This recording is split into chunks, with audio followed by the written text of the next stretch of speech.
जय Hind, welcome to दक्षिणी classroom. बच्चों, हम साउंड वेव पढ़ रहे थे और अभी तक हमने उसके 2 लेक्चर कंप्लीट कर लिए। सेकंड वाला लेक्चर थोड़ा मैथमेटिकल था। आई होप आपको थोड़ा सा दिक्कत उसमें हुआ होगा, पर आप थोड़ा सा एक दो बार आप सही ढंग से अगर आप नोट्स को देखेंगे तो वो चीज़ें आपको क्लियर हो जाएगी। शायद आपको कोई डाउट आया हो, अगर कुछ हो तो आप मुझे पर्सनली पूछ सकते हैं, भाई सर ये डाउट है हमें। तो ये देखिए, हमने उसके अंदर ये देखा कि डिस्प्लेसमेंट, हमने सबसे पहले इसमें ये देखा था कि भाई जो आपके पास में साउंड वेव की इक्वेशन है वो 3 फॉर्मेट्स में हम लिख सकते हैं, डिस्प्लेसमेंट वेव में, प्रेशर वेव में और डेंसिटी वेव में। तो हमने प्रेशर वेव के बारे में थोड़ी बहुत चर्चा कर ली थी, वो पार्ट खत्म नहीं हुआ था। अभी हम इस लेक्चर में पहले उसी पार्ट को थोड़ा ओवर डेप्थ में पढ़ेंगे, थोड़ा एग्जाम्पल वगैरह उसके देखेंगे तो थोड़ी बेटर क्लियरिटी है।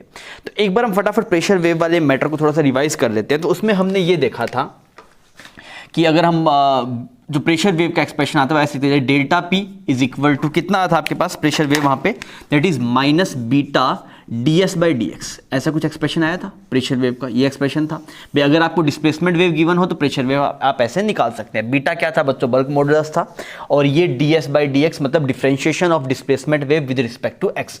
और ये पार्शियल डिफरेंशियल लिखेंगे तो वो ज़्यादा अच्छा लगता है, ऐसे डेल बना देते हैं इसको, तो टेढ़ा डी बना दो तो वो डेल बन जाएगा ना आपके पास में, ऐसा बन गया। ठीक है, फिर मैंने देखा अगर मेरे पास s is equal to S not sine omega T minus K X, मान लीजिए ये आपके पास में डिस्प्लेसमेंट वेव की इक्वेशन है। तो हमने यहाँ से निकाला था कि जो प्रेशर वेव की जो इक्वेशन आती है वो कितना आया था, that is beta S not K बसक cos omega T minus K X plus 5, ऐसा हमने यहाँ पे देखा था। और मैंने इसके बोला था भी इसको अगर आप देखना चाहें कि भाई इन दोनों के फेज में कितना डिफरेंस है तो आपको इस कोस की बजाय साइन लिखना पड़ेगा। तो एक्सप्रेशन ऐसा बन जाएगा sign omega T minus K X plus 5 plus pi by 2। तो आपने क्या बोला था, प्रेशर वेव जो आपके पास में है, pressure wave lead by an angle pi by 2 from displacement wave, कि भाई जो डिस्प्लेसमेंट वेव और प्रेशर वेव में कौन लीड कर रहा है आपके पास से, प्रेशर वेव लीड कर रहा है। ये लीड लैग आप 12th क्लास में एक एसी चैप्टर है उसके अंदर भी आप बहुत ढंग से पढ़ेंगे, पर अभी भी हम यहाँ पे आइडिया लेंगे, ऐसा नहीं है कि अभी हम इसको छोड़ने वाले हैं। तो हमें ये समझ में आ गया प्रेशर वेव का एम्पलीट्यूड क्या है। प्रेशर वेव का एम्पलीट्यूड ये वाला है, this is amplitude of pressure wave, this is amplitude of pressure wave. ये क्या था, this is amplitude of displacement wave, this is amplitude of displacement wave. तो मोस्टली बार तो ऐसा दिख जाता है आपके पास कि आपको है ना ये दे देगा, एस नोट दे देगा, बीटा दे देगा, के दे देगा किसी भी फॉर्मेट में, और फिर आपसे पूछ लेगा कि बताइए प्रेशर वेव का एम्पलीट्यूड कितना है। तो आप ये बात समझिए यार, इस वाली चीज को थोड़ा फील करते हैं ना कि pressure wave leads by an angle pi by 2 from displacement wave. इसका क्या मतलब है, इसकी थोड़ी सी हम प्रैक्टिकल फीलिंग लेना चाहते हैं, थोड़ा सा हम इसको विजुअलाइज करना चाहते हैं। तो मैंने क्या किया, यहां पे ऐसे कर्व बनाया आपने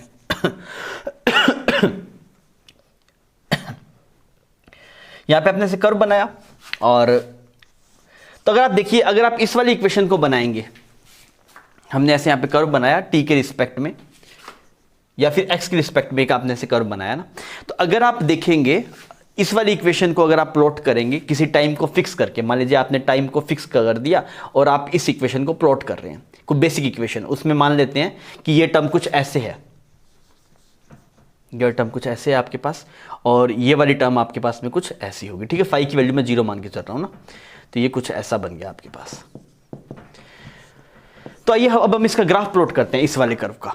मैं ग्राफ प्लॉट करना चाहता हूं, तो मैंने बोल दिया कि मैं बात कर रहा हूं at T is equal to 0 पे, at T is equal to 0। अगर आप at T is equal to 0 देखिए तो ये इक्वेशन क्या बन जाएगी, एस बन जाएगा, S is equal to S not sine minus K X, तो माइनस आगे आ जाएगा आपके पास।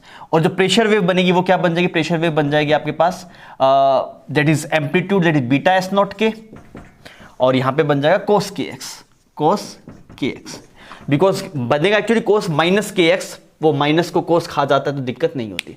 अब अगर आप इसे प्लॉट करेंगे तो ऐसा बनेगा आपके पास, इस वाले इक्वेशन को प्लॉट करेंगे तो कुछ ऐसा बनेगा, इस वाले को डिस्प्लेसमेंट वाले को तो कुछ ऐसी वेव बनेगी। भाई साइन नेगेटिव है ना आपके पास में, नीचे शुरू होगा ऐसे करके कुछ ऐसा बनेगा। तो ये कौन सी वेव है बच्चों, जैसे डिस्प्लेसमेंट वेव। ठीक है, अगर आप प्रेशर वेव बनाने जाएंगे तो प्रेशर वेव देखिए कोस का फंक्शन है ना, तो कोस का फंक्शन कैसा बनता है, कुछ ऐसा बनता है।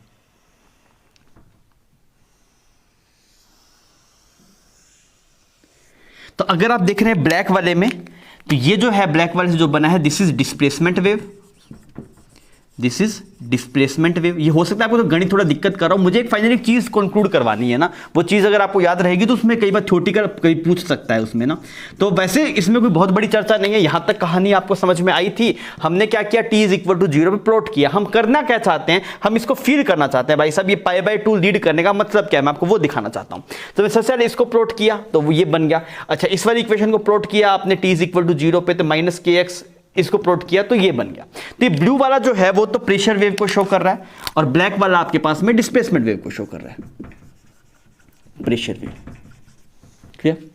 मैं ऐसा नहीं है कि भाई बहुत ज्यादा गणित में फंसाना चाहता हूं आपको, बस मैं एक चीज दिखाना चाहता हूं, उसके लिए मैं इसका यूज कर रहा हूं। अब आप देखिए हो क्या रहा है, जब पार्टिकल्स का, जिस पॉइंट से पार्टिकल का डिस्प्लेसमेंट 0 है वहां पे प्रेशर मैक्सिमम है, मतलब डिस्प्लेसमेंट 0 तो वहां पे प्रेशर मैक्सिमम। जिसका डिस्प्लेसमेंट मैक्सिमम है वहां पे प्रेशर 0 है। भाई ब्लैक किसको शो कर रहा है, डिस्प्लेसमेंट को शो कर रहा है। तो अगर मैं पूछे इस वाले पॉइंट डिस्प्लेसमेंट कितना था, बोलेंगे 0। तो इसका डिस्प्लेसमेंट 0 है, पर इसका प्रेशर में जो चेंज आ रहा है वो मैक्सिमम है आपके पास में।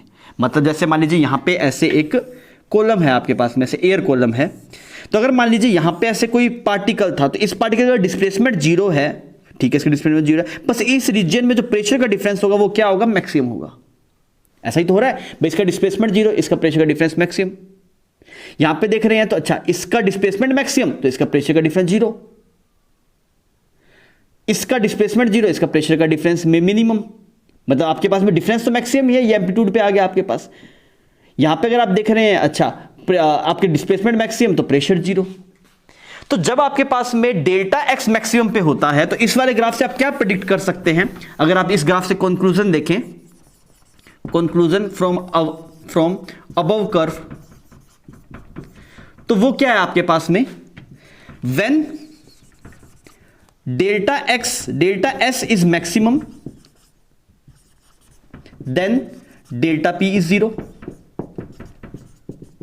मतलब जब एक अपने मैक्सिमा पे है तो दूसरा 0 पे है, ये तो बता रहा है। फेज अगर π/2 से चेंज हुआ तो आप एसएचएम में देखिए, एसएचएम में क्या होता है, जो मीन पोजीशन पे होता है उसका फेज 0 होता है, जो एक्सट्रीम पे होता है उसका फेज π/2 होता है। तो जब एक 0 मतलब एक मीन पे होगा तो दूसरा एक्सट्रीम पे होगा, जब दूसरा एक्सट्रीम पे होगा तो एक मीन पे होगा, ऐसा ही हो रहा है। देखिए जब आपके पास में डिस्प्लेसमेंट मैक्सिमम है तो प्रेशर का डिफरेंस 0 है, और जब प्रेशर डिफरेंस मैक्सिमम है तब डिस्प्लेसमेंट 0 है। क्लियर? तो अगर आप देखें जब डेल्टा एस आपके पास में मैक्सिमम है, देखिए डेल्टा एस कहां पे मैक्सिमम है, यहां पे मैक्सिमम था, तो उसके कोरस्पोंडिंग प्रेशर डिफरेंस 0 है। जब आपके पास में डेल्टा एस 0 है तो प्रेशर डिफरेंस मैक्सिमम है। Similarly when delta S is 0 then delta P is maximum. तो हम इससे क्या सीखना चाहते हैं, हम ये देखना चाहते हैं भाई साहब इसका प्रैक्टिकल लाइफ में मतलब क्या है, भाई इसको रियलाइज करूं तो क्या फील आएगा मुझे। इसका फील ये आता है भाई साहब, जब एक अपने मैक्सिमा पे है तो दूसरे अपने मीन पे है, और जब एक मीन पे है दूसरा मैक्सिमा पे है। π/2 आप एसएचएम में याद कीजिए, π/2 कब आता है, यहां पे ऐसे मीन पोजीशन होता है, ऐसे यहां पे एक्सट्रीम पोजीशन होता है। तो मीन पोजीशन पे हम बोलते हैं φ0 और एक्सट्रीम पे φ बोलते हैं π/2, अगर आपने एसएचएम पढ़ा है तो आपको क्या समझ में आता है, जब भाई अगर इन किसी दो चीजों के अंदर फेज डिफरेंस π/2, इसका मतलब क्या है, जब एक अपने मीन पे होगा तो दूसरे अपने कहां पे होगा, मैक्सिमा पे होगा। तो आप इस ग्राफ से ये बात प्रेडिक्ट भी कर सकते हैं। कैसे प्रेडिक्ट कर सकते हैं, देखिए यहां पे डिस्प्लेसमेंट 0 तो प्रेशर का डिफरेंस क्या, मैक्सिमम। यहां पे आपके पास में प्रेशर 0 तो डिस्प्लेसमेंट क्या, मैक्सिमम। ऐसा हर एक पॉइंट पे हो रहा है, यहां पे डिस्प्लेसमेंट 0 प्रेशर मैक्सिमम। समझ में आ रहा है? अगर आप इसे थोड़ा और देखना चाहें तो मैं समझा सकता हूं आपको। देखिए यहां पे प्रेशर कैसे मिनिमम हो गया, देखिए यहां वाले जो पार्टिकल थे इसका डिस्प्लेसमेंट पॉजिटिव है, इसके जस्ट पीछे वाले पार्टिकल का डिस्प्लेसमेंट नेगेटिव है। मैं थोड़ा गहरा लेके जा रहा हूं ना, अगर आपको चमके तो ठीक है, नहीं तो सिर्फ आप इतनी बात से समझ सकते हैं। मैं आपको दिखाना चाह रहा हूं कि भाई ऐसा क्यों हो रहा है, आप थोड़ा विजुलाइज करेंगे तो अब भी आपको दिख जाएगा। मान लीजिए ये पार्टिकल था आपके पास में, यहाँ पे ऐसे ये पार्टिकल था, एक ये वाला पार्टिकल था, एक ये वाला पार्टिकल था। तो आप सोच के देखिए, इससे आगे वाला पार्टिकल है उसका डिस्प्लेसमेंट पॉजिटिव है, मतलब ये पार्टिकल कहाँ भाग जाएगा, इधर भाग जाएगा। इसके इधर वाले पार्टिकल का डिस्प्लेसमेंट नेगेटिव है, मतलब वो इधर भाग जाएगा। तो ये इधर चला गया, इधर चला गया, यहाँ पे खालीपन आ गया ना आपके पास, तो इस वजह से प्रेशर कम हो गया। सही बात। अगर आप यहाँ पे ऐसे देखेंगे, इस वाले केस में ऐसे देखेंगे तो देखिए इसके इधर वाला जो पार्टिकल था, यहाँ वाला जो पार्टिकल था, उसका डिस्प्लेसमेंट कैसा है, नेगेटिव है। तो ये पार्टिकल किधर आएगा, इधर आएगा। इसके जस्ट इधर वाले पार्टिकल डिस्प्लेसमेंट कैसा है, पॉजिटिव है। तो यहाँ पे ये वाला इधर आ गया, ये वाला इधर आ गया, मतलब यहाँ पार्टिकल्स की भीड़ होगी, तो यहाँ प्रेशर ज्यादा हो गया। ये अच्छी बात है, ये पूछता नहीं है, फिर भी वैसे समझना चाहे, फील करना चाहे तो अच्छी बात है। कि देखिए इसके पास वाले से अगर आप पूछेंगे तो इसका डिस्प्लेसमेंट पॉजिटिव है, तो यहाँ पे जो पार्टिकल्स हुए करते थे वो पॉजिटिव डिस्प्लेसमेंट, मतलब ऑब्वियसली ऊपर नीचे नहीं जा सकते, आगे या पीछे जाएंगे, तो पॉजिटिव डिस्प्लेसमेंट मतलब आगे चला गया। तो यहाँ पे आप सोच के देखिए, यहाँ पे मान लीजिए 3 मार्कर थे, 3 बंदे थे यहाँ पे, जैसे 3 पार्टिकल्स थे ऐसे आपके पास, ठीक है, पहले ऐसे पड़े थे। अब आप इससे डिस्प्लेसमेंट देखा, अच्छा इसका पॉजिटिव है तो ये कहाँ चला गया, आगे चला गया।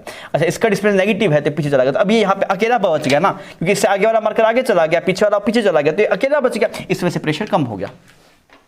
अगर आप इस वाले में देखेंगे तो यहाँ पे आप ऐसे 3 मार्कर रख दीजिए, तो अगर आप देखेंगे इसके इधर वाले मार्कर का जो डिस्प्लेसमेंट है वो नेगेटिव है, मतलब ये मार्कर इधर आएगा, इसके इस मार्कर से इधर वाला, सॉरी इस पॉइंट से इधर वाला जो पॉइंट होगा उसका डिस्प्लेसमेंट पॉजिटिव है, मतलब वो आगे आएगा, तो सब पार्टिकल पास पास आ गए, मतलब प्रेशर बढ़ गया। क्लियर?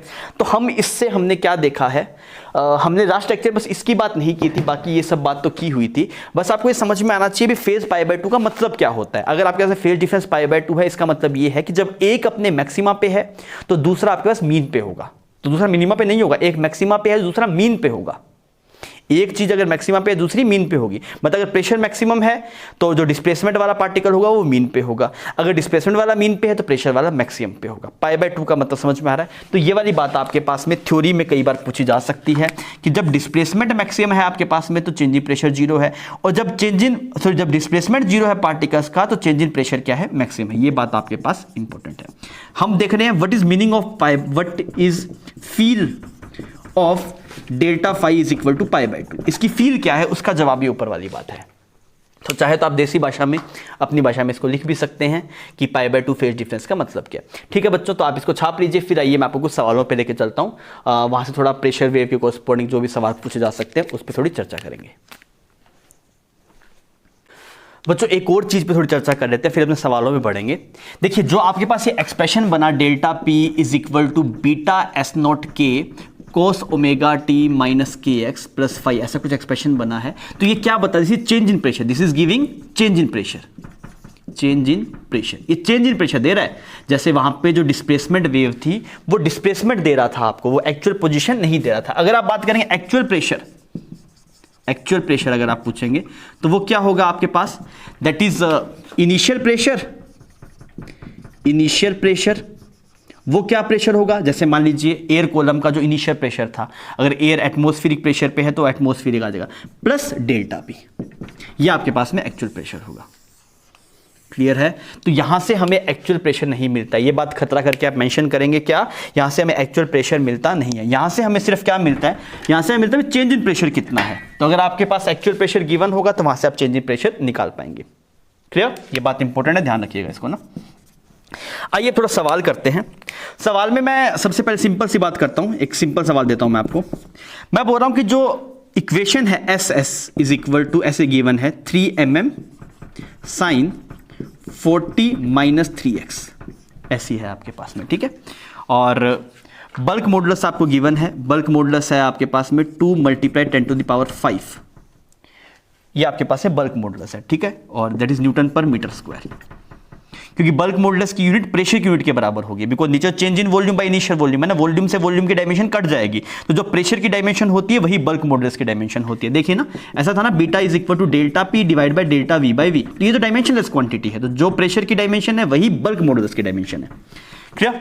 आप सबसे पहले पूछा गया find amplitude of pressure wave, find amplitude of pressure wave. सबसे पहला सवाल तो ये है कि भाई साहब जो प्रेशर वेव बन रहा है उसका एम्पलीट्यूड कितना है, कर पाएंगे इसको? ठीक है। सेकंड सवाल लिखिए, find equation of pressure wave, find equation of pressure wave. सबसे पहले आप इतना दो ये मुझे करके बताइए कि एम्पलीट्यूड कितना आ रहा है प्रेशर वेव का और इक्वेशन ऑफ प्रेशर वेव कितनी आ रही है, करिए इसको।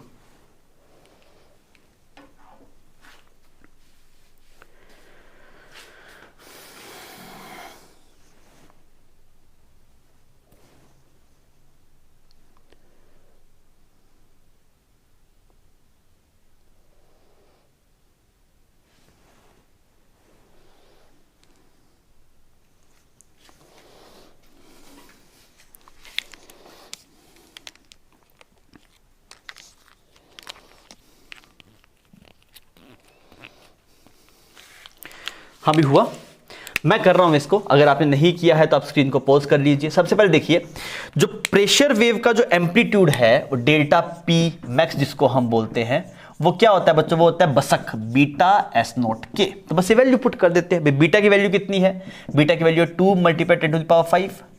एस नोट क्या होता है, एस नोट होता है डिस्प्लेसमेंट वेव का एम्पलीट्यूड। एस नोट क्या है, डिस्प्लेसमेंट वेव का एम्पलीट्यूड, वो कितना है 3 mm। तो आपने लिखा दैट इज 3/1000। ठीक है, के की वैल्यू कितनी है आपके पास, के की वैल्यू ये दिस इज के ना, दिस इज एस नॉट। तो के की वैल्यू पुट कर दें, दिस इज मल्टीप्लाई 3। सही, तो हम मान लेते हैं कि टी इन सेकेंड और एक्स इन मीटर।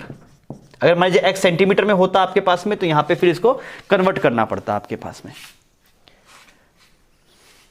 क्लियर है ये बात, कोई दिक्कत नहीं, ठीक है। अच्छा, के की यूनिट होती क्या है, के की यूनिट मीटर होती है। के की यूनिट होगी मीटर इनवर्स। यूनिट ऑफ के क्या है आपके पास में, मीटर इनवर्स। तो अगर आपको यूनिट में कन्वर्ट करना पड़ेगा तो आप देख लीजिएगा ना, यूनिट ऑफ के क्या होगा आपके पास, यूनिट ऑफ के दैट विल बी, ये पूरी टर्म डायमेंशनलेस होनी चाहिए, ये पूरी टर्म डायमेंशनलेस होनी चाहिए। तो के की यूनिट क्या होगी आपके पास, दैट इज मीटर इनवर्स, या फिर मीटर में नहीं होगा सेंटीमीटर इनवर्स होगा, तो mm इनवर्स होगा। ठीक है, इतना एक्सप्रेशन आ गया आपके पास। अब देखिए यहाँ पे ये 3 जीरो से यहाँ पे सिर्फ 100 बचा, तो ये कितना आया 6 और 12, दिस इज 1200। समझ में आ रही है बात, 1200। अच्छा, यूनिट क्या होती है प्रेशर की, न्यूटन मीटर स्क्वायर। तो ये तो आ गया बच्चों चेंज इन प्रेशर, ये मैक्सिमम है जो एम्पलीट्यूड है प्रेशर का। ये पहले सवाल का जवाब हो गया। देख लीजिए यहाँ तक कोई दिक्कत है तो। के की वैल्यू हमें यहाँ से मिल गई थी, एस नोट भी हमें यहाँ से मिल गया था, हमने डायरेक्टली फॉर्मूला लगाया और हमारी बात बन गई। अब सेकंड में चलते हैं यार। सेकंड में क्या पूछ रहा है, फाइंड आउट इक्वेशन। इक्वेशन, अच्छा जी, आओ थोड़ी इक्वेशन बता देते हैं। तो मैंने बोला यार इक्वेशन का मुझे एक्सप्रेशन पता है, जो बेसिक एक्सप्रेशन है वो ये है, delta P is equal to minus ds/dx। अरे सही, ठीक है। अगर ऐसा एक्सप्रेशन है आपके पास में तो बीटा की वैल्यू पुट कर देते हैं। बीटा की वैल्यू कितनी है, 2 × 10⁵, और इसको डिफरेंशिएट कर देता हूं x के रिस्पेक्ट में। तो कितना बनेगा आपके पास 3 mm, इसका डिफरेंशिएट करूंगा 3 mm रहेगा, ये साइन का बन जाएगा कोस, और अंदर वाले पार्ट को जब आप डिफरेंशिएट करेंगे, अंदर वाले पार्ट को जब आप डिफरेंशिएट करेंगे सिर्फ 3 बाहर आएगा आपके पास। तो यहां पे एक 3 बाहर आ गया, और एक यहां माइनस माइनस ये प्लस हो जाएगा। तो ये एक्सप्रेशन, इसकी वैल्यू हम निकाल ही चुके हैं, 2 × 10⁵, दिस इज 3 mm ना, इसको 1000 कर दो ऐसे, 3/1000। ये तो एम्पलीट्यूड आई गया, हमने पहले भी निकाला था, यहां से भी वही आएगी वैल्यू। तो ये तो आ गई 1200। एक्सप्रेशन अंदर बन गया 40 - 3x। तो ये आपके पास प्रेशर वेव की इक्वेशन आ गई। नहीं तो आपको अगर एक्सप्रेशन याद था तब भी आप कर सकते थे, और पता था अगर डिस्प्लेसमेंट की इक्वेशन है S = S note sine omega t - kx, तो प्रेशर होगा बीटा S नोट के कोस ओमेगा t - kx। तो वैसे भी आप कर सकते हैं। नहीं तो बेसिक आपको डिफरेंशिएट किया है और कुछ नहीं किया बच्चों। ठीक है, कोई दिक्कत नहीं इसके अंदर। ठीक है, छाप लीजिए बच्चों। सवाल आपके सामने है, आपको डिस्प्लेसमेंट वेव की इक्वेशन लिखी हुई है, S = 5m sin 10t - 5x, और बल्क मॉडुलस गिवन है आपको 10⁵। आपसे बोला गया एम्पलीट्यूड ऑफ प्रेशर वेव कितना है, इक्वेशन ऑफ प्रेशर वेव निकाल के बताइए। और एटमॉस्फेरिक प्रेशर, अगर जो इनिशियल प्रेशर था वो 10⁵ न्यूटन मीटर स्क्वायर है, स्क्वायर आएगा यहाँ पे।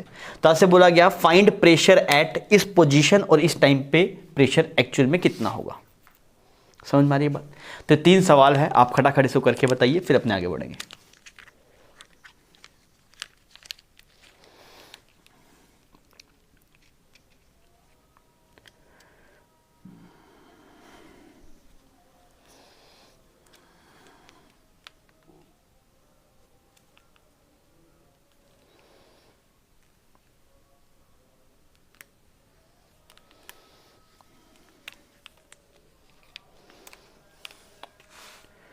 अभी हुआ क्या, देखिए सबसे पहला वाला सवाल है एम्पलीट्यूड ऑफ प्रेशर वेव। तो मुझे पता है जो डेल्टा पी मैक्स आता है वो आता है बसक बीटा एस नोट के। डायरेक्टली वैल्यू पुट कर दो। बीटा की वैल्यू 10⁵ है, एस नोट की वैल्यू क्या है, mm में है, तो 5/1000 कर दिया आपने। और के की वैल्यू कितनी है आपके पास, 5 है के की वैल्यू। ठीक है, तो यहाँ पे /1000 ना, तो यहाँ पे तो बचा 100।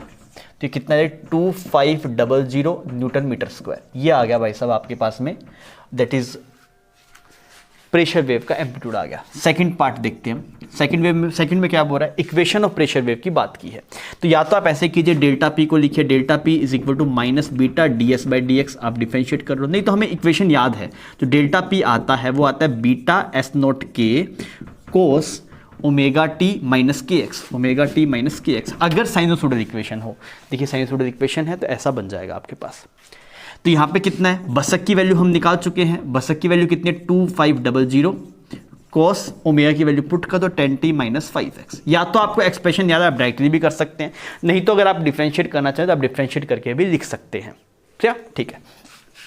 थर्ड देखिए क्या बोला, थर्ड बोला यार इस वाले एक्स पे और इस वाले टाइम पे एक्चुअल प्रेशर कितना है, एक्चुअल प्रेशर पूछा। सबसे पहले मैं चेंज इन प्रेशर निकालता हूं, तो चेंज इन प्रेशर कितना है आपके पास 2500 कोस, अच्छा जी टाइम की वैल्यू पुट करता हूं, टाइम की वैल्यू कितनी π/30, टाइम की वैल्यू π/30 है बच्चों 10, टाइम की जगह लिख दिया π/30 माइनस एक्स की वैल्यू कितनी है π/30, अच्छा ये भी π/30 है तो ये भी पुट कर दिया π/30। तो यहाँ पे अगर आप देखेंगे तो ये तो बन गया 3 और ये क्या बन गया 6, तो ये कितना है आपके पास delta P is equal 2500 cos π/3 minus π/6, तो कितना बन गया π/6 बन गया आपके पास, π/6 होता 30 डिग्री, तो कोस 30 कितना हुआ √3/2, तो ये क्या बन गया आपके पास, दिस विल बिकम 2500 √3/2। ये चेंज इन प्रेशर है, ये इस पोजीशन पे चेंज इन प्रेशर है, पर हमें चेंज इन प्रेशर नहीं पूछा, हमें एक्चुअल पूछा है। तो अगर आप देखें प्रेशर, अगर आप देखें एक्चुअल प्रेशर तो कितना है आपके पास में P initial plus delta P, अच्छा तो ये अगर आप देखें तो P इनिशियल कितना था, P इनिशियल था ये वाला, this is P initial, this is P initial. तो अगर आप देखेंगे एक्चुअल प्रेशर P एक्चुअल, तो वो क्या बनेगा, इनिशियल प्रेशर लिखा आपने प्लस उसमें चेंज इन प्रेशर जोड़ दिया, तो वो आ गया 2500 √3/2। तो ये आपके पास जवाब हो गया इसका, दिस आंसर। अगर मान लीजिए वो टर्म नेगेटिव आती है, सेम के सेम आप नेगेटिव यहाँ पे पुट कर देते, तो वैसा ही एक्सप्रेशन है जो हम पहले देख रहे थे, ऐसा नहीं है कुछ बहुत नया आ गया, बस थोड़ा सा जैसे डिस्प्लेसमेंट वेव से प्रेशर वेव लिखते हो तो आपको डिफरेंशिएशन करना पड़ता है। अब आपसे रियलिस्टिक चांस है कि प्रेशर वेव के बारे में कुछ बहुत ज़्यादा गहरा पूछे, मैक्सिमम पूछ लेगा तो क्या पूछ लेगा भैया, ऐसे कन्वर्जन पूछ लेगा, नहीं तो आपके पास एम्पलीट्यूड पूछ लेगा, या फिर पूछ लेगा भाई फेज डिफरेंस आपके पास है π/2, फेज की जो आपके पास में डिस्प्लेसमेंट वेव है और प्रेशर वेव में जो फेज है वो कितना है, फेज का डिफरेंस, तो वो π/2 है। क्लियर है, ठीक है, तो छाप लीजिए फिर आगे बढ़ते हैं। बच्चों सवाल आपके सामने, थोड़ी सी फॉर्मेटिंग सवाल की बदल दी। अब क्या क्या गिवन है, एक तो वेवलेंथ गिवन है आपको, वेवलेंथ आपके पास में 40 सेंटीमीटर है, ठीक है, और फिर क्या गिवन है, डिफरेंस बिटवीन, देख लेना क्या लिखा हुआ, difference between maximum pressure and minimum pressure is this, difference between maximum pressure and minimum pressure is ये इतना है आपके पास। बल्क मॉडुलस गिवन है, सबसे पहले पूछा गया बताइए एम्पलीट्यूड ऑफ डिस्प्लेसमेंट वेव कितना होगा, और सेकंड में पूछा गया अगर आपके पास में एटमॉस्फेरिक प्रेशर इतना है तो किसी भी पॉइंट पे मैक्सिमम प्रेशर कितना हो सकता है, मिनिमम प्रेशर कितना हो सकता है। क्लियर, बताइए कैलकुलेट करके, थोड़ा दिमाग लगाइएगा ना।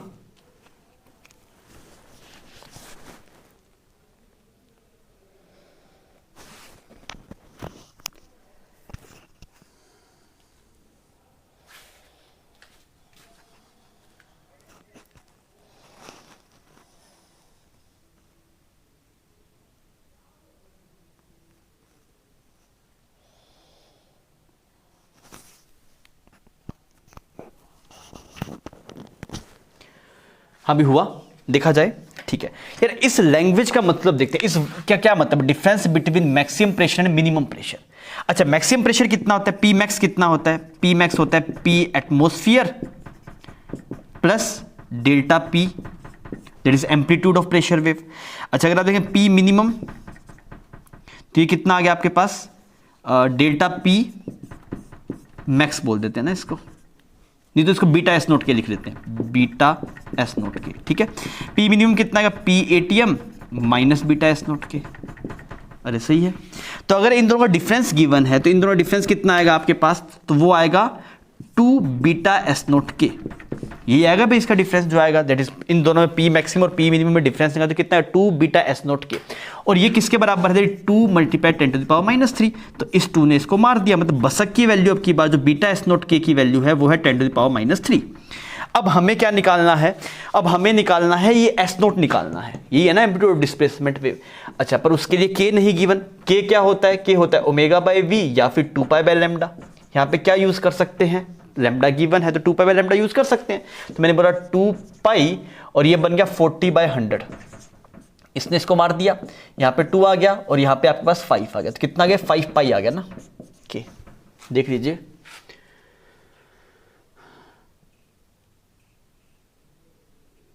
ठीक है जी, ये आ गया आपके पास से 5 पाई। अगर ये 5 पाई आ गया तो यहाँ पे अब बात बन जाएगी। देखिए बीटा गिवन है 1.4 मल्टीप्लाई 10⁴, एस नोट की जगह निकालना है एस नोट, और के की जगह कितना है बच्चों 5 पाई इज इक्वल टू 1/1000। अरे सही, इसे सॉल्व कर लेते हैं। तो ये आपके पास क्या बन गया, अगर आप यहाँ पे एस नोट देखेंगे तो एस नोट बन गया 1/5 पाई 1000 और मल्टीप्लाई 1.4 और 10⁴, ऐसा गंदा सा एक्सप्रेशन आपके पास बन गया। तो अगर आप इसको सोल्व करते हैं, जैसे ये एक्सप्रेशन थोड़ा सा गंदा है, अगर आप इसे सोल्व करेंगे तो ये वैल्यू कुछ ऐसी आती है, S naught is equal to 100/7 pi angstrom. Angstrom का मतलब समझते हैं ना, 1 angstrom is equal to 10⁻10 metre, कुछ ऐसा एक्सप्रेशन बनेगा आपके पास। तो यहाँ ये डिस्प्लेसमेंट आ गया। तो इसके बाद तो गणित है, आप सोल्व कर लीजिए, जवाब आ जाएगा। तो वो कुछ ऐसा आंसर आता है ना आपके पास, दैट इज 100/7 पाई एमस्ट्रॉन्ग। ठीक है जी, ये हो गया, पहला पार्ट खत्म हो गया। अब चलते हैं सेकंड वाले में। सेकंड वाले में क्या बोल रहा है कि आपसे प्रेशर मैक्सिमम कितना होगा, मिनिमम कितना होगा। जब प्रेशर मैक्सिमम होता कितना है, प्रेशर मैक्सिमम होता है P plus amplitude of pressure wave. Amplitude of pressure wave कितना होता है, बीटा एस नॉट के। सिमिलरली अगर आप देखें P मिनिमम तो कितना आएगा, P minus beta S not के। तो वैल्यू पुट कर दीजिए, तो P मैक्स कितना आएगा बच्चों, P एटमोस्फियर गिवन है 10⁵, तो पुट कर देते हैं। और बसक की वैल्यू कितनी है आपके पास, बसक की वैल्यू 10⁻³ प्लस 10⁻³ ATM। ये तो आ गया प्रेशर मैक्सिमम। अगर आप बात करेंगे, सॉरी न्यूटन मीटर स्क्वायर, अगर आप बात करें P मिनिमम तो P मिनिमम आएगा 10⁵ माइनस 10⁵ न्यूटन मीटर स्क्वायर। तो बहुत ही स्ट्रेट फॉरवर्ड सवाल था, आप इजीली इसको प्रोसीड कर सकते हैं। ठीक है बच्चों, छाप लीजिए।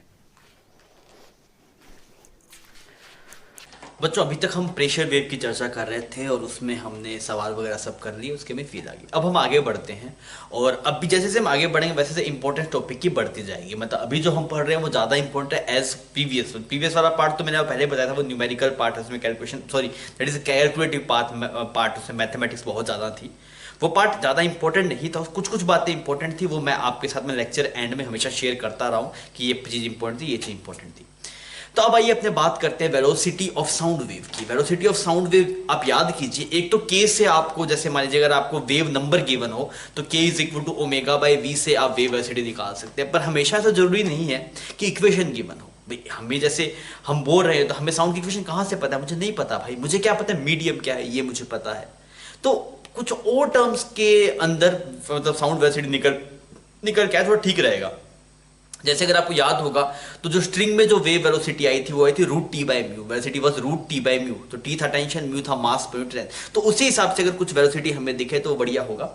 तो इसके अंदर हम उसी चीज पे चर्चा करने जा रहे हैं। हमारी हेडिंग है स्पीड ऑफ साउंड वेव। तो अगर हम सबसे पहले बात करते हैं, फर्स्ट केस हम बात करते हैं speed of sound wave in solid. Speed of sound wave in solid.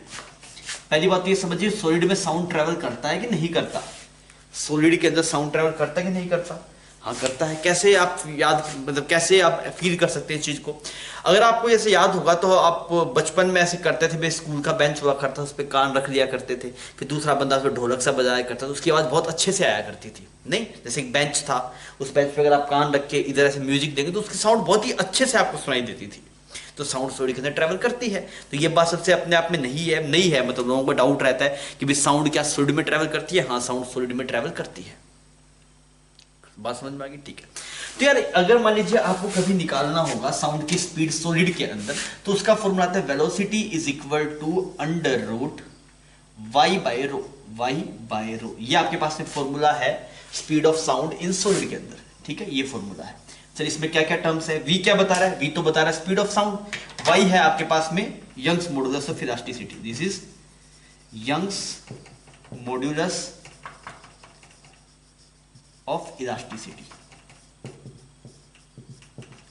ठीक है, ठीक है जी। रो क्या है, रो है आपके पास में डेंसिटी, रो है आपके पास में डेंसिटी।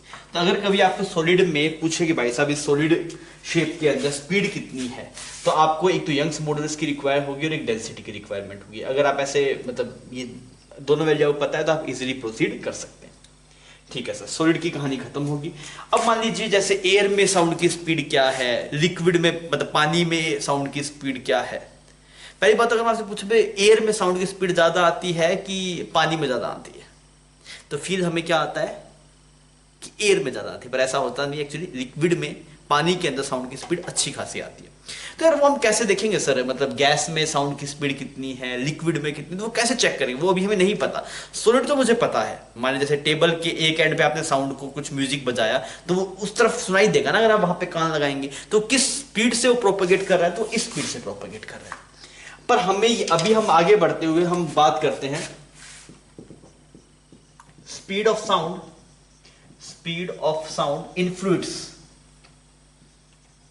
इन फ्लूइड। फ्लूइड आपको पता है ना, फ्लूइड लिक्विड और गैस दोनों का मिक्सचर रहता है, मतलब ये जो फॉर्मूला होगा वो लिक्विड के लिए भी वैलिड है और गैस के लिए भी वैलिड है। आपके पास में किस किस के लिए वैलिड है, लिक्विड और गैस दोनों के लिए ये फॉर्मूला वैलिड रहेगा आपके पास। तो ये फॉर्मूला आता क्या है आपके पास में, ये फॉर्मूला ऐसा आता है कि वेलोसिटी ऑफ साउंड जो निकल के आता है that is under root beta by rho, beta by rho. Same सा फॉर्मूला है, अगर आप देखेंगे ज्यादा फर्क नहीं है। यहां पे मॉड्यूलस सॉलिड में कौन सा होता है, यंग्स मॉड्यूलस होता है, और लिक्विड में कौन सा होता है, गैस में कौन सा, दैट इज बल्क मॉड्यूलस। भाई ऊपर इलास्टिसिटी वाला कांस्टेंट आ रहा है आपके पास, जो इलास्टिसिटी में जो कांस्टेंट आता था वो यूज हो रहा है ऊपर। तो सॉलिड में वो यंग्स मॉड्यूलस आता था और लिक्विड और गैस में बल्क मॉड्यूलस आता था। तो यहां पे आप बोलेंगे सही, बीटा क्या है आपके पास, बीटा है bulk modulus, beta is bulk modulus. और इसमें हम चर्चा कर भी चुके थे, बल्क मॉड्यूलस तो हमने देखा भी था थोड़ी देर पहले। कहां पे देखा था आपने, प्रेशर वाली वेव वगैरह लिखी थी तो वहां पे बल्क मॉड्यूलस वो पढ़ाया गया था वापस। रो क्या है आपके पास में, रो हो गया आपके पास में डेंसिटी। तो यार ये दो बेसिक फॉर्मूले हैं और दोनों ही इंपॉर्टेंट है, दोनों के रट्टा आपको मारने हैं, इसका भी रट्टा मारना है और इसका भी रट्टा मारना है, और दोनों ही इंपॉर्टेंट है बच्चों। इसका सवाल आ जाता है ना, पर सवाल थोड़ा सा अलग फॉर्मेट में रहता है। हम अभी इसी फॉर्मूले को हम आगे लेके चलेंगे और इस पे थोड़ी और चर्चा करेंगे। ये जो बल्क मॉड्यूलस है ना बीटा, ये एक्चुअली मतलब डिफरेंट थर्मोडायनेमिक प्रोसेस में इसके लिए डिफरेंट आती है। जो बल्क मॉड्यूलस की वैल्यू है वो डिफरेंट प्रोसेस के लिए डिफरेंट आती है। मतलब थर्मोडायनेमिक प्रोसेस के लिए बीटा की वैल्यू अलग आएगी, एडियाबैटिक के लिए अलग आएगी। तो कैसे आएगी उस पर हम थोड़ी चर्चा करने वाले हैं, अभी हम इसके बाद में देखेंगे। पर हम ये जानते हैं beta depends upon, beta is a thermodynamic property which depends upon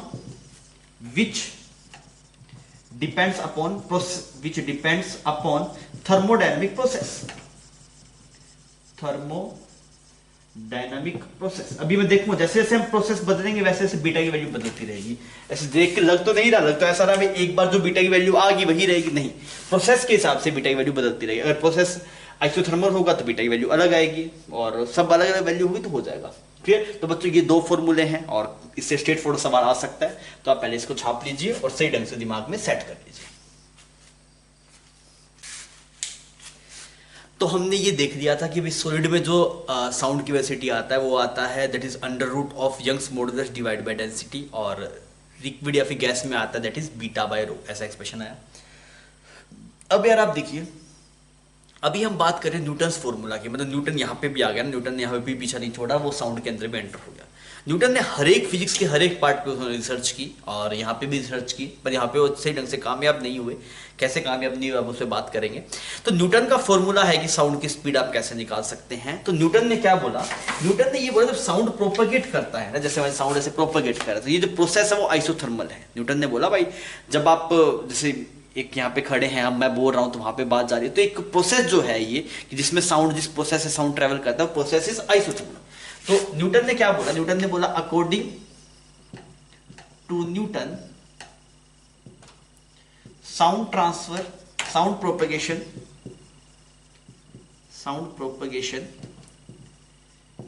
is a isothermal process.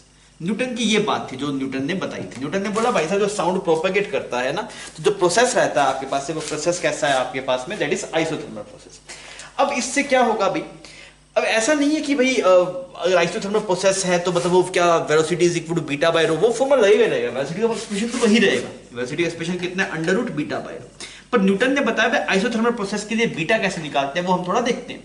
अगर आइसोथर्मल प्रोसेस है तो मैंने क्या बोला, bulk modulus for isothermal process कितना है देखना, bulk modulus for isothermal process. Isothermal process कैसे निकाल सकते हैं देखना, मुझे पता है बल्क मॉडुलस जो होता है उसका एक्सप्रेशन ये होता है beta is equal to delta P divide by dV by V, ये आता है बल्क मॉडुलस। एक माइनस लगता है यहाँ पे, अरे सही है, ऐसा ही आता है। दैट इज वॉल्यूमेट्रिक स्ट्रेस और वॉल्यूमेट्रिक स्ट्रेस है change in pressure divide bye volumetric strain, ठीक है जी। अगर आइसोथर्मल प्रोसेस है इसका मतलब क्या है, PV is equal to NRT, और ये वाली टर्म क्या बन जाएगी, कांस्टेंट, बिकॉज प्रोसेस कैसा है, आइसोथर्मल। अगर आप इस एक्सप्रेशन को डिफरेंशिएट करें, अगर आप इस एक्सप्रेशन को क्या करें, डिफरेंशिएट करें, देखना तो क्या बनेगा, जब इसे डिफरेंशिएट करें तो पहले पी को डिफरेंशिएट किया तो ये बन जाएगा डीपी, वी को बख्श दिया, सेम का सेम रख दिया। हम क्या कर रहे हैं, इस एक्सप्रेशन को डिफरेंशिएट कर रहे हैं, तो डिफरेंशिएट करते पी और वी दोनों वेरिएबल है, तो पहले पी को डिफरेंशिएट किया तो डीपी बनेगा और वॉल्यूम को सेम का सेम रख दिया, प्लस आगे बढ़ेंगे। फिर हमने क्या किया, वॉल्यूम को डिफरेंशिएट किया तो यहां पे क्या बन गया आपके पास में डीवी बन गया, और यहां पे क्या गया पी, और ये टर्म कांस्टेंट, इसकी वैल्यू कितनी आ गई, 0 आ गई। सही है, यहां तक कोई दिक्कत नहीं, ठीक है। हमें किसकी वैल्यू निकालनी है, हमें dP divide by dV by V की वैल्यू निकालनी है। हमें बल्क मॉडुलस चाहिए इस प्रोसेस के लिए। हम क्या निकालना चाहते हैं, bulk modulus for isothermal process, तो ये डिफरेंशिएट किया तो ये टर्म बन गया। अब देखिए, अगर आप देखिए DP V is equal to minus DVP, अरे सही, तो यहां से अगर आप देख रहे हैं तो आपके पास में क्या है, minus dP divide by dV, और ऊपर वी, ये आ गया आपके पास में पी के बराबर। सही है, इस एक्सप्रेशन से आ रहा है ये भाई, आप इस डीवी को नीचे लेके जाइए तो डीपी डिवाइड बाय डीवी और वी, ऐसा एक्सप्रेशन बन गया, और यही टर्म तो बल्क मॉडुलस है भाई, यही तो टर्म तो देख बल्क मॉडुलस है। तो यहां से क्या आया आपके पास, this is equal to beta, तो बल्क मॉडुलस किसके बराबर आया आपके पास, प्रेशर के बराबर। बल्क मॉडुलस किसके बराबर है, प्रेशर के बराबर। तो मैं आपको पहले ही बताया था भाई साहब, बल्क मॉडुलस जो है वो प्रोसेस पे डिपेंड करता है। तब आप देख लीजिए, जब आपके पास में आइसोथर्मल प्रोसेस था तो बल्क मॉडुलस किसके बराबर आ रहा है, प्रेशर के बराबर आता। हमने क्या लिखा, for isothermal process,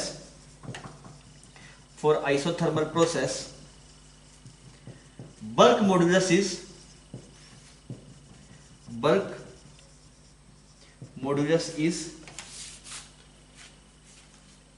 equal to pressure, bulk modulus किसके बराबर होगा आपके पास, प्रेशर के बराबर होगा, ठीक है। अगर ये बल्क मॉडुलस प्रेशर के बराबर है तब दिक्कत नहीं है भाई साहब। वेलोसिटी का एक्सप्रेशन क्या बनेगा, वेलोसिटी बनेगा आपके पास में अंडर रूट बीटा बाय रो होता है, और आइसोथर्मल प्रोसेस के लिए क्या बन गया, पी बाय रो। तो ये जो एक्सप्रेशन था कि बीटा को आप पी लिख सकते हैं, ये बात किसने बताई आपको, न्यूटन ने बताई। बिकॉज न्यूटन ने तो बताया भाई साहब कि जो साउंड प्रोपेगेशन है वो कैसा प्रोसेस है, आइसोथर्मल, और आइसोथर्मल प्रोसेस के लिए बीटा की वैल्यू किसके बराबर आती है, प्रेशर के बराबर। अगर कोई और प्रोसेस होगा तो बीटा प्रेशर के बराबर नहीं आएगा। समझ में आ गई बात, कोई दिक्कत नहीं। तो पहले आप यहां तक देख लीजिए, यहां पे आपको दिक्कत महसूस हो रही है। तो हमने कुछ नहीं किया भाई साहब, हमने क्या किया, जो बीटा की वैल्यू थी वो आइसोथर्मल प्रोसेस के लिए निकाली, और जो बीटा की वैल्यू आइसोथर्मल प्रोसेस के लिए आ रही है वो प्रेशर के बराबर आई, तो वो हमने पुट कर रखा है। यहाँ पे रो क्या है आपके पास, डेंसिटी है। क्लियर, कोई दिक्कत नहीं, ठीक है। अब देखिए, जब हम इसमें वैल्यूज पुट करते हैं, अगर हम बात करें at STP, standard temperature pressure, pressure की वैल्यू आप 1 एटमॉस्फेयर पुट कर दीजिए, एयर की डेंसिटी आप निकाल दीजिए। जब आप पुट करते हैं तो यहां पे जो वेलोसिटी निकल के आता है वो आता है 280 मीटर पर सेकेंड, ये आता है आपके पास। अगर आप इस एक्सप्रेशन से देखेंगे ना, इस वाले एक्सप्रेशन में अगर आप एट एसटीपी वैल्यूज पुट करेंगे स्टैंडर्ड टेम्परेचर प्रेशर पे, तो वैसे इट इज 280 मीटर पर सेकंड। मतलब न्यूटन के हिसाब से जो साउंड की स्पीड आनी चाहिए वो कितनी आनी चाहिए, 280 मीटर पर सेकंड। और दुनिया ने काफी टाइम तो ये बात मान भी थी कि ठीक है भाई साहब, न्यूटन बोल रहा है, न्यूटन बड़ा आदमी है, उसने जो बोला होगा वो सही बोला होगा, यहाँ तो कोई दिक्कत थोड़ी है। Velocity root beta by rho, Newton ने क्या बोला कि प्रोसेस कैसा रहता है, आइसोथर्मल प्रोसेस के लिए जो बीटा की वैल्यू आती है वो प्रेशर के बराबर आती है। देखिए कितनी खूबसूरती से हमने इसको यहाँ पे ट्राई किया है, बीटा आ गया प्रेशर के बराबर। तो ये expression beta by rho Newton के हिसाब से बन गया पी बाय रो। और जब हमने स्टैंडर्ड टेम्परेचर प्रेशर की वैल्यू इसमें पुट करी तो ये वेलोसिटी निकल के 280 मीटर पर सेकंड। मतलब न्यूटन के हिसाब से साउंड की स्पीड 280 मीटर पर सेकंड है, पर एक्चुअल में ऐसा नहीं है। एक्चुअल में जो साउंड की स्पीड है वो है 340 मीटर पर सेकंड। और साउंड की स्पीड निकालना कोई बहुत बड़ा खेल नहीं है। आप बोलते हैं तो उसका इको वापस आता है, तो आप ये देख सकते हैं कितनी डिस्टेंस गई साउंड, कितनी डिस्टेंस आई, वो टाइम इंटरवल ले सकते हैं आप। तो साउंड की डिस्टेंस मेजर करना कोई बहुत बड़ा खेल नहीं था। पर तो फिर लोगों को लगने लगा यार, तो न्यूटन बोल रहा है इतनी कम तो नहीं है स्पीड, जितना न्यूटन बोल रहा है वो सही नहीं है। तो फिर लोगों ने फाइनली बोला कि न्यूटन की बात सही नहीं थी, न्यूटन क्या था, गलत था। मतलब एक्चुअल में ऐसा नहीं होता, ये न्यूटन ने बोला था पर ये वैलिड नहीं नहीं है। समझ में आ गई मेरी बात? तो ये उसने वेलोसिटी बताई थी। अब इसके आगे हम यहां पे चलते हैं, इसके आगे हम इस तरफ चल लेते हैं। यहां पे हमने यहां पे क्या देखा, but actually velocity of sound observed is approx 330 metre पर सेकेंड। भाई एक्चुअल में जो साउंड की वैल्यू मेजर हुई वो थी 330 मीटर पर सेकेंड, और न्यूटन बोल रहा था ये। So that's why finally it is concluded that Newton was wrong. Sound propagation पे propagation लिखा है is not isothermal process। तो ये बात अगर आप अपनी भाषा में लिखें तो आपको और मजा आएगा कि हम क्या बोलना चाह रहे हैं। भाई साहब न्यूटन ने बोला कि प्रोसेस आइसोथर्मल है। अगर प्रोसेस आइसोथर्मल है तो हमने वहां से फॉर्मूला निकाला, तो फॉर्मूला आ गया, बीटा को लिख सकते हैं आप पी, तो ये बन गया velocity is equal to P by rho. ठीक है जी। अगर स्टैंडर्ड टेम्परेचर प्रेशर की वैल्यू पुट करी, पी की वैल्यू आपने 1 एटमॉस्फेयर पुट की, जो रो की वैल्यू है स्टैंडर्ड एयर की, वो अगर आप पुट करेंगे तो ये एक्सप्रेशन आता है 280 मीटर पर सेकेंड। न्यूटन के हिसाब से साउंड की स्पीड है 280 मीटर पर सेकेंड, पर एक्चुअल में ऐसा नहीं है। साउंड की स्पीड 330 से 340 के आसपास आती है। वो डिपेंड करती है भाई जो एयर है, क्योंकि हर एक जगह पे एयर की डेंसिटी सेम नहीं है ना, एयर की डेंसिटी बदलती रहती है, तो साउंड की स्पीड फिक्स नहीं बोल सकते, पर 330 से लेके 340 के बीच में ऐसे ही कुछ रहती है आपके पास में।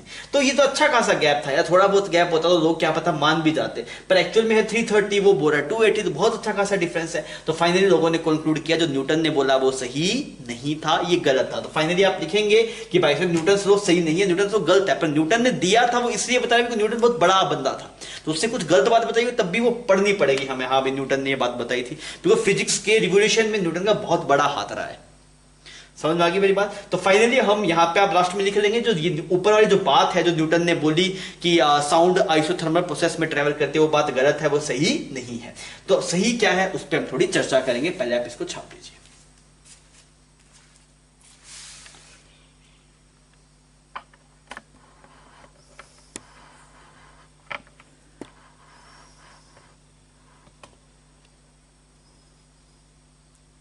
भाई हमें यह समझ में आ गया जो न्यूटन ने बोला वो बात सही नहीं थी।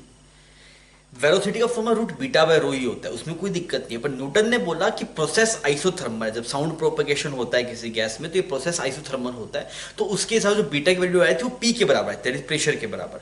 पर वो बात सही नहीं है, वो बात क्या होगी आपके पास में गलत होगी, बिकॉज वहां से वैल्यू आती है 280 मीटर पर सेकेंड, पर प्रैक्टिकली ऑब्जर्व किया गया ये वैल्यू 340 या 330 के आसपास आ रही है। तो फिर क्या किया, लाप्लास ने करेक्शन दिया, उसे बोलते हैं लाप्लास करेक्शन। तो अभी हम उसी को पढ़ने वाले हैं। तो पहले ये बात आप अपनी भाषा में लिख लीजिए कि न्यूटन की बात गलत प्रूव हो गई, फिर लाप्लास आया, उसने सही बात बताई। लाप्लास ने क्या बोला, Laplace correct Newton, he finally conclude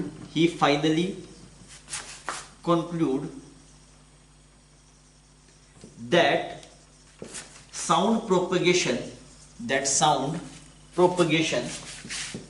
जो साउंड प्रोपगेशन कर रही है, न्यूटन ने क्या बोला था कैसा प्रोसेस है वो, दैट इज आइसोथर्मल। पर लाप्लास ने बोला वो गलत बोल रहा है, न्यूटन को नहीं पता ये बात, मैं बताता हूं सही बात। तो इसने फाइनली क्या कंक्लूड किया, that is sound propagation in gas is a adiabatic process।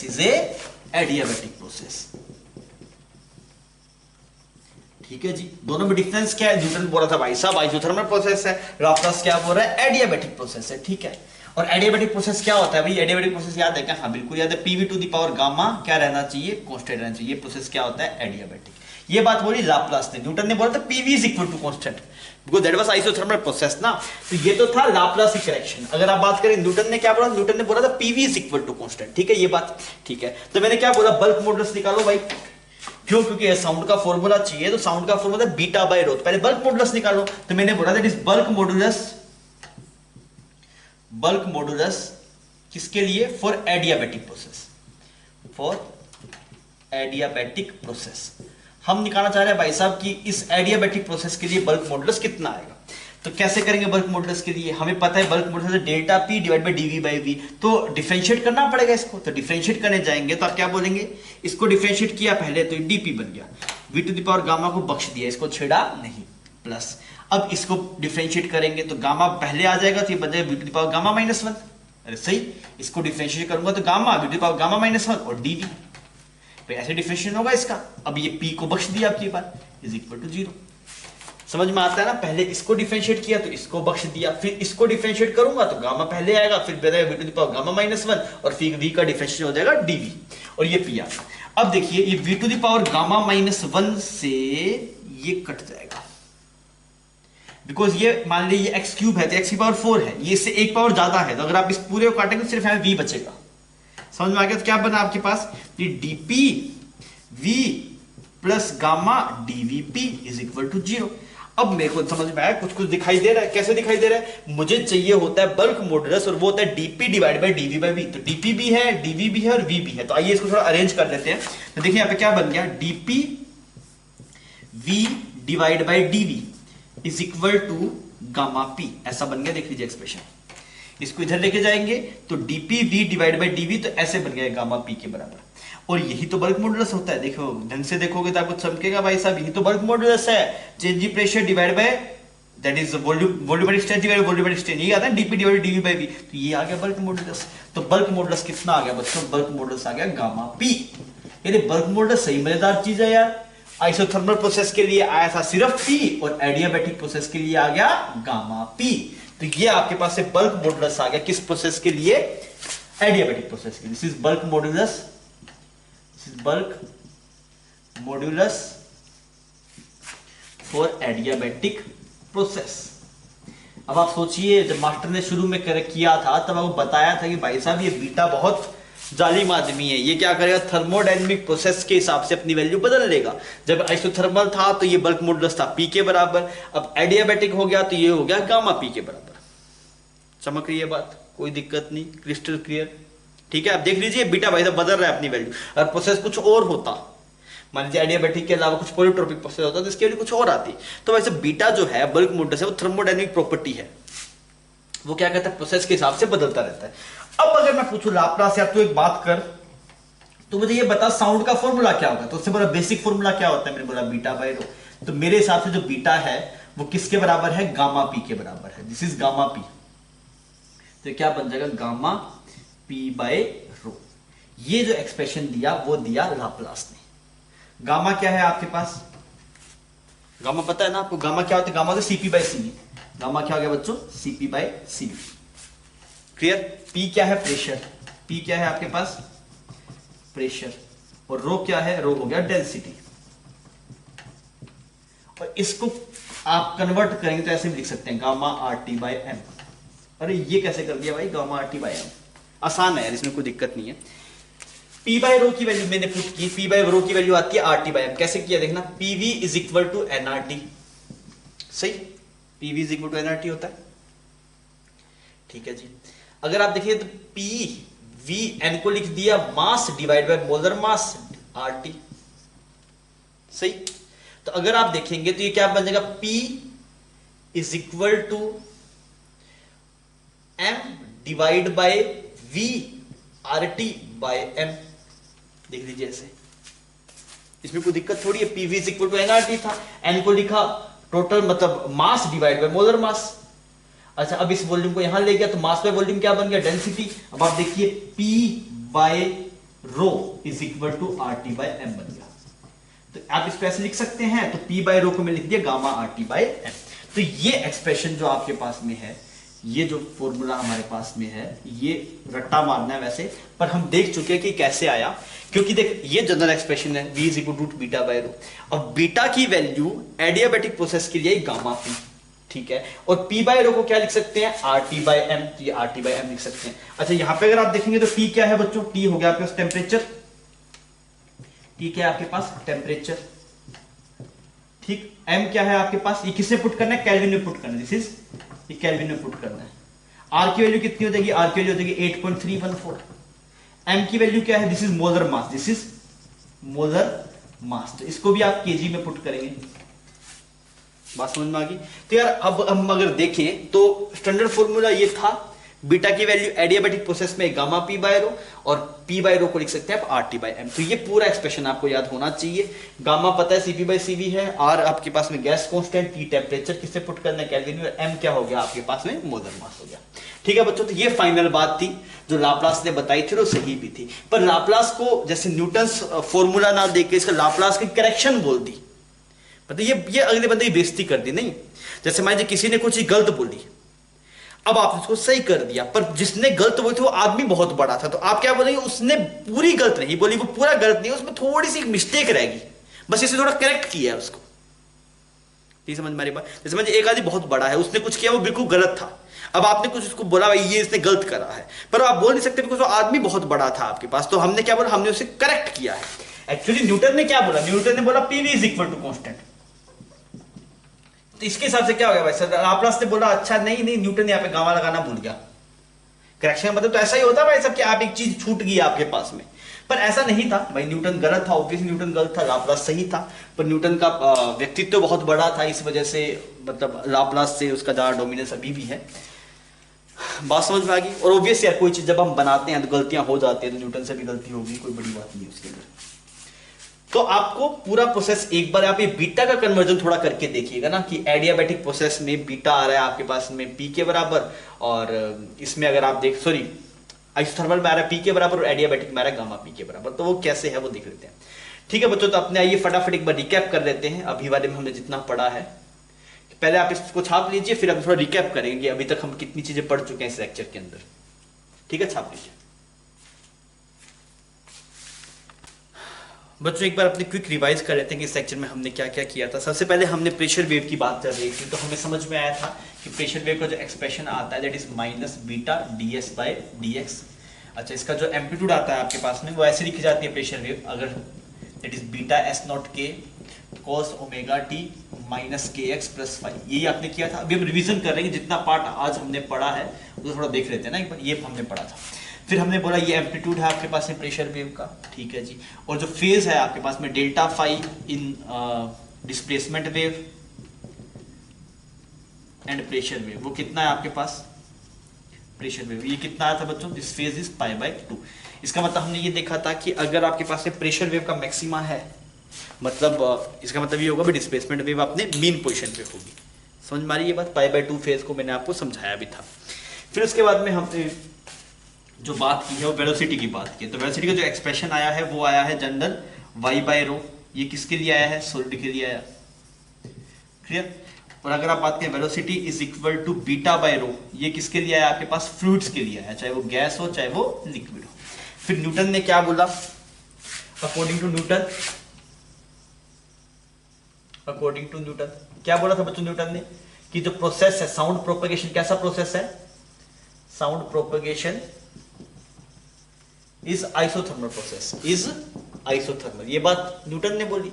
अच्छा, अगर आइसोथर्मल प्रोसेस था तो उसके लिए बीटा कितना आया था, बीटा आया था आपके पास में पी, तो वेलोसिटी आ गया under root beta by rho, और फिर ये किसके बराबर आ गया, बीटा आ गया पी बाय रो, पर यहां से जो वैल्यू आती है वो होती है 280 मीटर पर सेकंड। तो ये बात क्या है, गलत है, ये सही नहीं है, दिस इज रॉन्ग। ठीक है, फिर हमने क्या पढ़ा, फिर हमने पढ़ा लाप्लास करेक्शन, कि लाप्लास की करेक्शन क्या थी आपके पास। लाप्लास ने क्या बोला, कैसा process, sound propagation, sound propagation is adiabatic process, तो लाप्लास ने बोला sound propagation is adiabatic process.